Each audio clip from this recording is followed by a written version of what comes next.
పిల్లనే చూసా సెంటీమీటర్ నవ్వమని అడిగా తను నవ్వితే 100 మంది చచ్చిపోయారు బాబు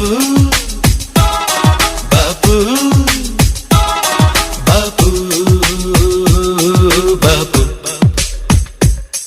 ఒక కుర్రవాడినే చూసా నా వంక చూడమని అడిగా తను చూసే చూపుకి పచ్చిగడ్డి బగ్గుమన్నదే అయ్యో అయ్యో అయ్యో బాబు